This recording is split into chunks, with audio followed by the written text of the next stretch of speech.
Millions of commuters use public transportation every day in the US to get to work, school, and to travel around. Approximately 6 million trips are taken daily in New York City alone, and 10.8 billion trips are taken annually in the US. With this many trips taken daily, you would expect public transportation to be funded a great amount. Wrong! According to the Congressional Budget Office, the current levels of surface transportation are still falling below $11 to $12 billion short of maintaining the system we have. Take a look at some of New York City's trains. They were built in 1964. What year is it now? 2016. That's 52 years, and those same trains are still running today.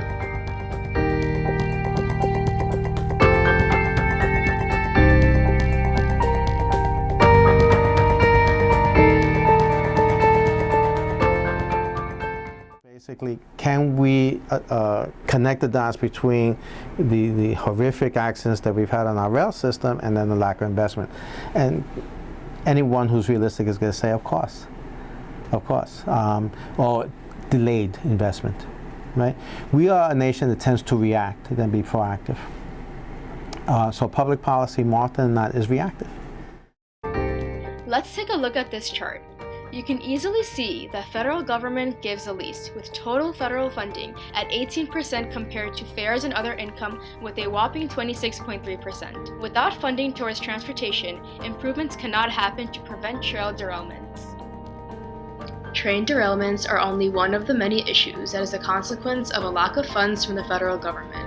Other problems include crowded trains and unsanitary conditions. We asked people what comes to mind when they think of public transportation. When I think of public transportation, I think of crowded buses. Some people can't fit in the seats. Not me though. Crowded trains that are delayed. Unorganized. Unreliable. Underfunded.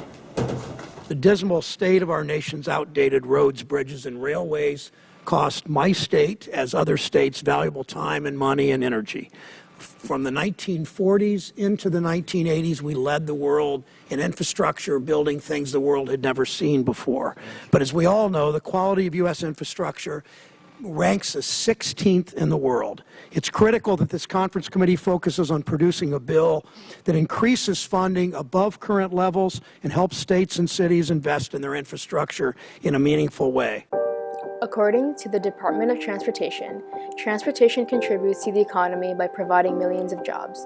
It allows men and women to earn their living by manufacturing vehicles, maintaining and regulating them to allow for the safe and efficient movement of goods and people. 1 out of every 7 jobs in the United States is transportation related. Top cities such as New York City, Boston, Philadelphia, Chicago, and Washington, D.C. drive our nation economically and have some of the highest populations in the country. A major reason these cities strengthen the economy is due to public transportation being a necessity. Otherwise, these cities cannot function. How do we define the strength of our economy? Right? You define it by its component parts. And one of those component parts literally is moving people, which is a resource, your human resources, right? As well as your produce, which is your commerce, right? And somehow making that marriage. Does the economy know that transportation is impacted? It impacts it, the strength of our country, right?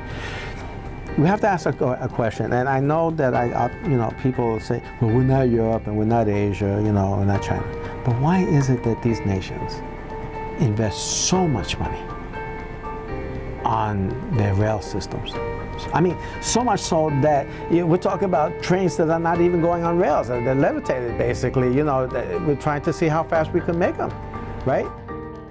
In order for our country to improve as a state and be up to par with other nations, such as the UK and China, we must increase national funding towards transportation. The problem is the solution, which is funding. Transportation definitely needs to be a higher priority in the 2016 presidential race.